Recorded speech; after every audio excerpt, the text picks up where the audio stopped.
இந்த சேனல் ஓவியத்தின் மீதான எங்களுடைய சொந்த கருத்து புரிதலை அடிப்படையாக கொண்டது. ஓவியத்தை பற்றிய எங்களுடைய புரிதலையும் அனுபவத்தையும் இந்த சேனலின் மூலமாக உங்களுடன் பகிர்ந்து கொள்வதே எங்களுடைய நோக்கம். இந்த சேனலுக்கான உங்களுடைய பேராதரவுக்கு எங்களுடைய நன்றிகள்.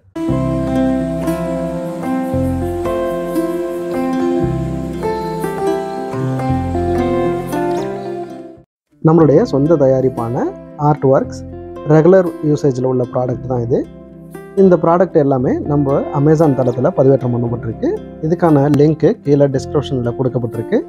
வேணும் அப்படிங்கிறவங்க அந்த லிங்கை கிளிக் பண்ணி இந்த ப்ராடக்டை போய் பார்த்துக்கலாம். வேணுங்கிறவங்க நீங்கள் அமேசான் தளத்திலேயே வாங்கிக்கலாம். வெல்கம் டு சித்திரம் டிராயிங் ஸ்டுடியோ. இந்த வீடியோவில் நம்ம என்ன பார்க்க போகிறோம் அப்படின்னா சேவல்.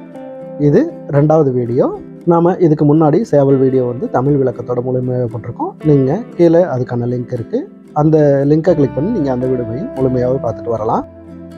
இந்த வீடியோவிலையும் நம்ம தமிழ் விளக்கத்தோட சேவல் தான் முழுமையாகவே வாட்டர் கலரில் எப்படி வரைகிறதுங்கிறத பார்க்க போகிறோம். வரைகிறதுக்கு முன்னாடி இந்த இமேஜை ஒரு 5 நிமிஷம் ஒத்து பார்த்து புரிஞ்சுக்கிறதுக்கு முயற்சி பண்ணுவோம். புரிஞ்சுக்கிட்டதுக்கப்புறம் ஒரு வாட்டர் கலர் போர்டில் நம்ம இந்த சேவலோட அவுட்லைன் டிராயிங்கை மட்டும் கரெக்டாக டிராயிங் பண்ணி வச்சுக்கலாம். ஷேடிங் பண்ணக்கூடாது. பண்ணி வச்சதுக்கப்புறமா இந்த சேவல் என்னென்ன கலர்லாம் இருக்குது அப்படிங்கிறத பார்த்துட்டு அதுக்கான கலரை நம்ம மிக்ஸ் பண்ணிக்கலாம். மிக்ஸ் பண்ணி எடுத்ததுக்கப்புறம் இந்த சேவலோட கொண்டை பகுதியில் இப்போ நம்ம கலர் அப்ளை பண்ணலாம். இப்போ நம்ம வைக்கிறது வந்து ஃபஸ்ட்டு டோன் தான். ஃபஸ்ட்டு டோனுங்கிறதுனாலே நம்ம ரொம்ப தண்ணி ஜாஸ்தியாகவே மிக்ஸ் பண்ணி வச்சுக்கிறோம்.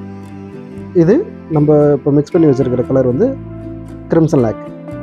இப்போது கிரிம்சன் லேக்கோட இந்த வெரிடியன் ரெட்டையும் நம்ம மிக்ஸ் பண்ணிக்கிறோம். 2 கலரையும் நல்லா பேலட்லேயே மிக்ஸ் பண்ணதுக்கப்புறம் தான் எடுத்து நம்ம வாட்டர் கலர் போர்டில் அப்ளை பண்ணணும். இப்போது ஃபஸ்ட்டு டோன்லேயே நம்ம இதில் என்னென்ன கலர்லாம் இருக்கோ அது எல்லாத்தையும் நம்ம மிக்ஸ் பண்ணி ஃபஸ்ட்டு டோனாகவே அப்ளை பண்ணிட்டோம்னா அது ஃபஸ்ட்டு டோன்லேயே நம்மளுக்கு வந்து மிக்ஸ் ஆகி மெர்ஜ் ஆகி நிற்கும்.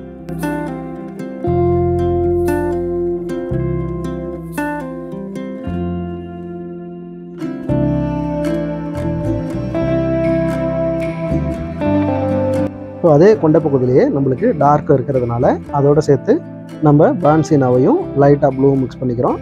மிக்ஸ் பண்ணிக்கிட்டு அந்த ஃபஸ்ட்டு டோன் வச்ச அந்த வெரிடியன் ரெட்டு கிரிம்சனோடைய சேர்த்து இந்த டோனையும் நம்ம மிக்ஸ் பண்ணி ஃபஸ்ட் டோனாகவே வச்சு வைப்போம். இது காஞ்சதுக்கப்புறம் நல்லா ஸ்ப்ரெட் ஆகி வெளியில் வந்து நிற்கும். அடுத்தது கண்ணு பகுதிக்கான உள்ள அந்த வெள்ளை வெளியை மட்டும் விட்டுட்டு மற்ற சைடு எல்லாமே கோழியோட முகப்பகுதிக்கு நம்ம கிரிம்சன் லேக் தான் அதிகமாகவே இருக்குது.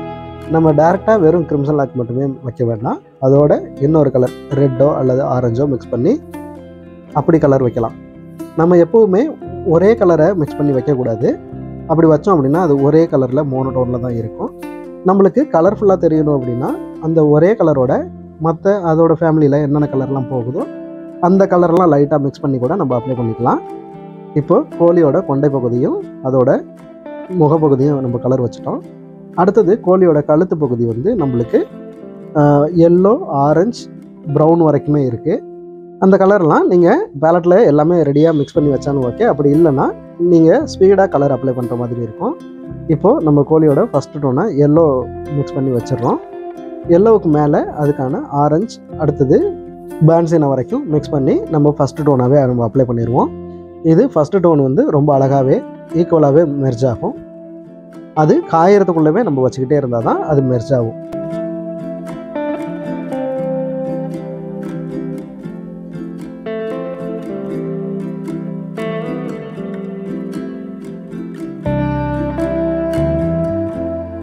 இப்போ நம்ம ஃபஸ்ட் டோனில் எல்லோ, ஆரஞ்சு, அப்புறம் பான்சீனா எல்லாமே வச்சதுக்கப்புறம் செகண்ட் டோனுக்கு ரெட்டு கொஞ்சம் ஜாஸ்தியாக இருக்கிற மாதிரி இருக்குது.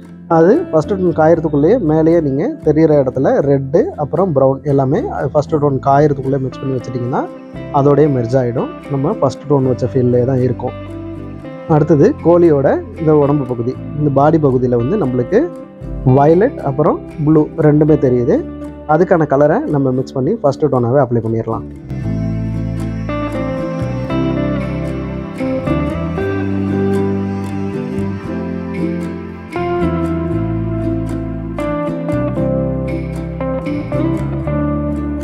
இப்போ இந்த பாடி பகுதியில் நம்மளுக்கு பாடிக்கும் கழுத்துக்கும் இடைப்பட்ட பகுதியில் நம்மளுக்கு ஒரு டெப்த் ஒன்று இருக்குது. இந்த டெப்த்துங்கிறது பள்ளங்கிறத ஏற்கனவே சொல்லியிருக்கோம்.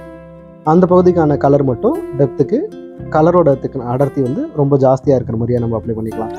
அடுத்தது மூக்கு பகுதிக்கு ஒரு எல்லோ, நான் வந்து எல்லோ ஆக்கர் அதை மிக்ஸ் பண்ணி வச்சுக்கிறேன். இப்போது கண்ணு பகுதிக்கு வந்து நம்ம ஃபஸ்ட்டு டோனாக ஒரு ஆரஞ்சு அல்லது ரெட்டு இந்த டோனை நம்ம தண்ணியாக எடுத்து ஃபஸ்ட்டு டோனாக கண்ணுக்கு வச்சு அப்ளை பண்ணிடுவோம்.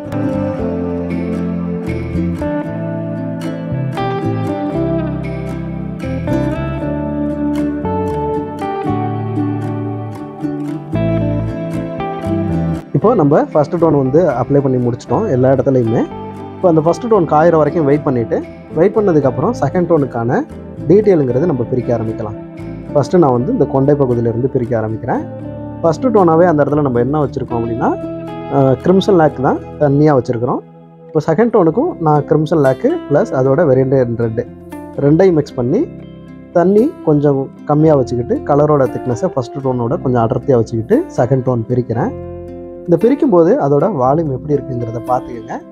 அதோட லைட்டிங்கை மட்டும் கட் பண்ணிவிட்டு செகண்ட் டோனுக்கான டார்க் பகுதியில் மட்டும் நம்ம செகண்ட் டோன் பிரித்தா போதும், அது டீட்டெயிலாகவே மாறிக்கும்.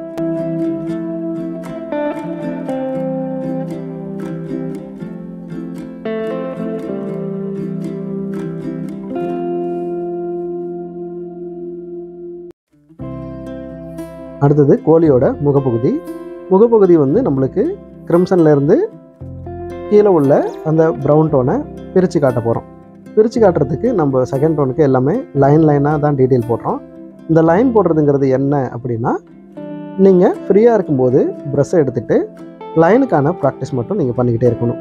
இந்த லைனுக்கான ப்ராக்டிஸ் எப்படி பண்ணுறதுன்னா, இந்த மாதிரி ஒரே தொடர்ச்சியாக ஒரு ஃப்ளோவாக வர லைன் மாதிரி திக் அண்ட் தின்னாகவும் நீங்கள் இழுத்து பார்க்கலாம், அல்லது ரொம்ப மெலிசாக வேணும்னாலும் நீங்கள் ட்ரை பண்ணி பார்க்கலாம். இல்லை எனக்கு வந்து ரொம்ப அடர்த்தி ஜாஸ்தியாகவும் திக்காகவும் லைன் வேணும் அப்படின்னா ப்ரஷ்ஷை நல்லா படர்ந்து அழுத்தி வச்சு லைன் ப்ராக்டிஸ் பண்ணி பார்க்கலாம். இது எல்லாமே நம்ம ப்ரஷ்ஷுக்கான ஸ்ட்ரோக்ஸை ஹேண்டில் பண்ணுற பயிற்சி தான்.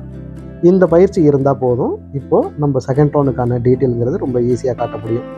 இப்போ அங்கே போட்ட கோலை தான் இங்கே ஃபஸ்ட்டு டோன் காஞ்சதுக்கப்புறம் இந்த சேவல் மேலே கழுத்து பகுதியில் நம்ம அந்த லைனை ப்ராக்டிஸ் பண்ண லைனை அப்ளை பண்ண போகிறோம்.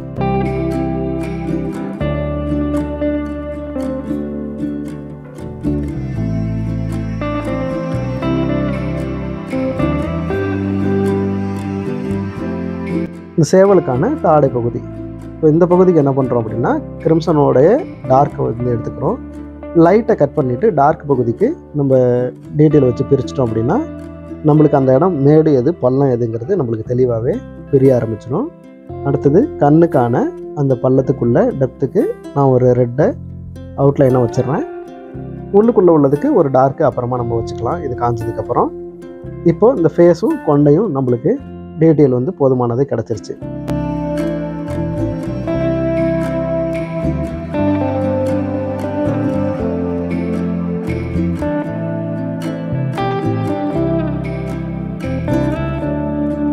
இப்போ நீங்கள் கலர் கலக்கிறது எப்படி அப்படின்னு தெரியல அப்படின்னு நினச்சிங்கன்னா கலர் பேலட் வந்து ஒன்று எப்போவுமே செஞ்சு வச்சுக்கோங்க. கலர் பேலட்டுங்கிறது செஞ்சு வச்சிட்டிங்க அப்படின்னா நீங்கள் எந்த பிக்சர் வரைஞ்சாலும் அந்த பிக்சரில் என்னென்ன கலர் இருக்குது அந்த கலரை எந்தெந்த கலரோட கலந்தால் நம்மளுக்கு வேண்டிய கலர் வருங்கிறதெல்லாம் நீங்கள் கலர் பேலட்லேயே பார்த்துக்கலாம். பார்த்ததுக்கப்புறம் நீங்கள் கலக்கிறது வந்து ரொம்ப ஈஸியாகவே இருக்கும்.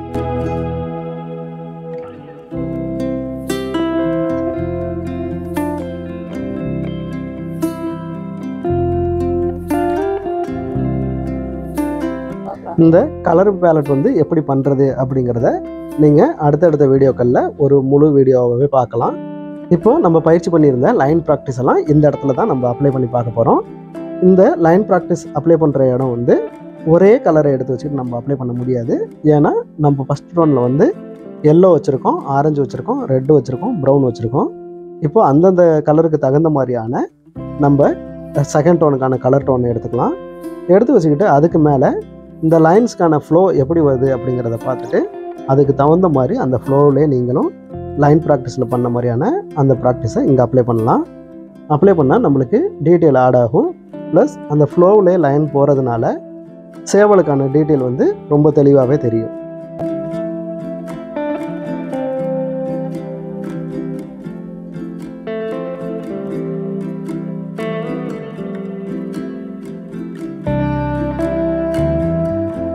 இப்போ கழுத்து பகுதிக்கான செகண்ட் டோனில் நம்ம டீட்டெயில் வச்சு பிரிச்சிருக்கோம். அடுத்தது உடம்பு பகுதிக்கு, இந்த உடம்பு பகுதிக்கு நம்ம அந்த இடத்துல வந்து வயலட் வச்சுருக்கோம், ப்ளூவும் மிக்ஸ் ஆகிருக்கு.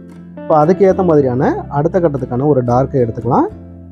இப்போ ப்ளூ போடுறோன்னா ப்ளூக்கான அடுத்த டார்க் ப்ளூவிலே இருக்கணும். வயலட் வச்சுருக்கோம் அப்படின்னா அடுத்த டார்க் வந்து ப்ளூ வயலட்டில் இருக்கலாம். இப்போது நம்ம ஃபஸ்ட்டு டோனை விட செகண்ட் டோன் வந்து அதை விட கொஞ்சம் டார்க் ஜாஸ்தியாக இருந்தால் பெட்டராக இருக்கும். அப்போ தான் நம்ம வைக்கிற செகண்ட் டோன் தனியாக பிரிஞ்சு தெரியும். இப்போது லைன் ப்ராக்டிஸ்க்கு வர மாதிரி பாடி பகுதியில் எப்படியெல்லாம் லைன் ஃப்ளோவாக போயிருக்கு அப்படிங்கிறத பார்த்துக்கிட்டு அந்த டைரக்ஷனுக்கு ஏற்ற மாதிரியே நீங்கள் ப்ரெஷ்ஷை அப்ளை பண்ணுங்கள்.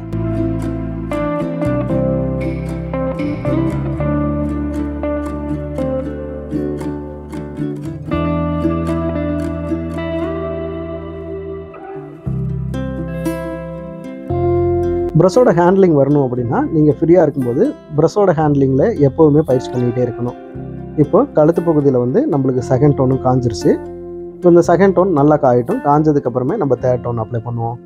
இப்போ ரெட்டிலேருந்து ஒரு ப்ரௌன் டார்க்கில் எடுத்துக்கிட்டு கண்ணுக்கான உள்ளுக்குள்ள அவுட்லைனுக்கு ஒரு டார்க் போட்டுட்டு கண்ணோட கருவிலியில் ஒரு சின்னதாக ஒரு ரவுண்டு வச்சுருக்குறோம். வட்ட வடிவத்தில் ஒரு டார்க் ஒன்று வச்சுட்டோம். அது வந்து கண்ணோட கருவிலியாக மாறிக்கும். இப்போ அது காஞ்சதுக்கப்புறமும் நம்ம அதுக்கு மேலே இன்னொரு டார்க் ஒன்று ஏற்றிடலாம். இப்போது நம்ம இந்த கழுத்து பகுதியில் 3வது டோனுக்கான ஒரு டெப்த் ஒன்று பிரித்து விடலாம். இப்போது செகண்ட் டோன் காயறதுக்குள்ளே நம்ம வச்சோம்னா என்ன ஆகும்னா இந்த தேர்ட் டோன் வந்து செகண்ட் டோனுடைய மெர்ஜ் ஆகிடும். ஆனால் இப்போ நான் தேர்ட் டோன் வைக்கிறது வந்து எனக்கு மெர்ஜ் ஆகக்கூடாது, தனிச்சு ப்ரஷ் ஸ்ட்ரோக் தெரியணும் அப்படின்னா செகண்ட் டோன் காஞ்சதுக்கப்புறமே நீங்கள் தேர்ட் டோன் வந்து அப்ளை பண்ணணும்.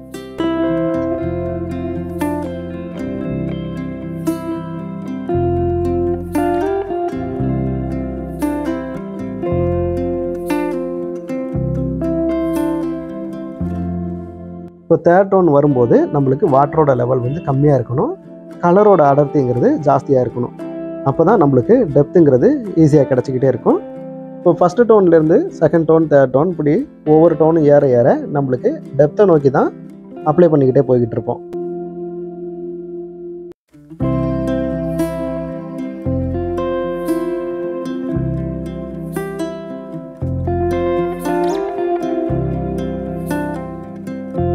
அடுத்தது இப்போது எந்த பகுதியில் கழுத்து பகுதியோ தலைப்பகுதியோ உடம்பு பகுதியோ டெப்த்தோ அல்லது டீட்டெயிலோ எங்கே இல்லை அப்படிங்கிறத நீங்கள் பார்த்து தெரிஞ்சுக்கிட்டிங்கன்னா அந்த பகுதிக்கான டெப்த்தை மட்டும் 4th டோனாக இப்போ நம்ம அப்ளை பண்ணுறோம்.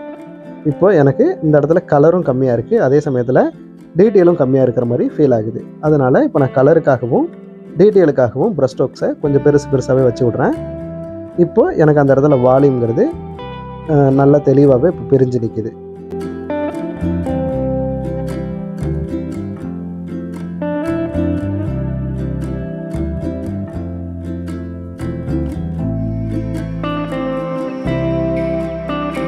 இப்போது நம்ம இந்த சேவலுக்கான கலர்லாம் வச்சு முடிச்சிட்டோம். 4 ஸ்ட்ரோக் வரைக்கும் ப்ரஷ் ஸ்ட்ரோக்குக்கான டோன்ஸ் நம்ம பிரிச்சிருக்கிறோம்.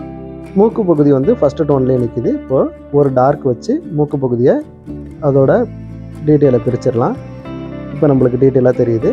கண்ணுக்கான பகுதியில் நம்மளுக்கு இன்னும் டெப்த்து தேவை, அதனால பிளாக் கலர் மாதிரியான ஒரு டார்க் எடுத்துக்கிறேன். நம்ம டைரெக்டாக பிளாக் வந்து யூஸ் பண்ணுறதில்ல. பிளாக் வேணும் அப்படின்னா நீங்கள் பர்ஷன் ப்ளூலேருந்து ரெட்டை மிக்ஸ் பண்ணிவிட்டு அதோட க்ரீனை ஆட் பண்ணிட்டீங்கன்னா உங்களுக்கு பிளாக் கலர் மாதிரியான ஒரு கலர் கிடச்சிரும். நீங்கள் அதை கூட டெப்த்துக்கு யூஸ் பண்ணிக்கலாம்.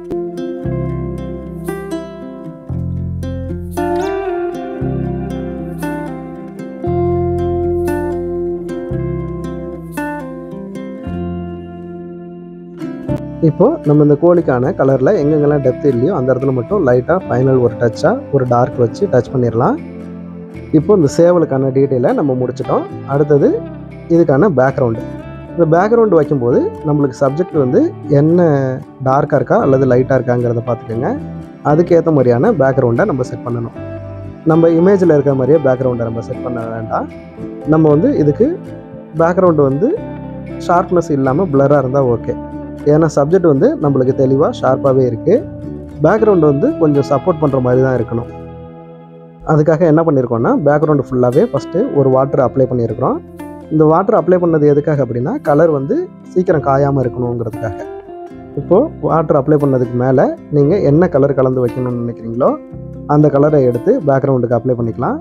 அப்ளை பண்ணிங்கன்னா ஏற்கனவே போர்டு ஈரமாக இருக்குது அப்படிங்கிறதுனாலேயே நம்ம வைக்கிற கலர் வந்து ஒரே இடத்துல இல்லாமல் ஸ்ப்ரெட் ஆகும். இப்போது சேவல் வந்து நம்மளுக்கு டார்க்காக இருக்குது அப்படிங்கிறதுனால பேக்ரவுண்டை வந்து நான் லைட் கலராகவே வச்சுக்கிறேன்.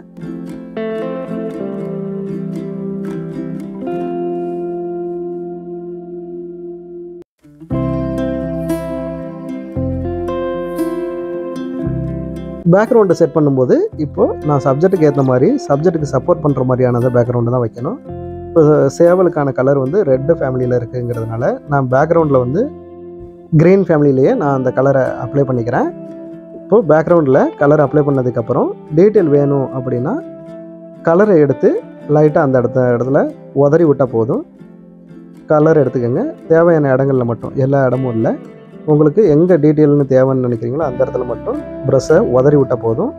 அதிலிருந்து விழுகிற கலர் ஏற்கனவே போர்டு வந்து ஈரமாக இருக்குங்கிறதுனால அது டாட்டா போய் உட்காராது. டாட்டா உட்காந்தாலும் அது ஸ்ப்ரெட் ஆகிற ஏரியா ரொம்ப நீட்டாகவே இருக்கும்.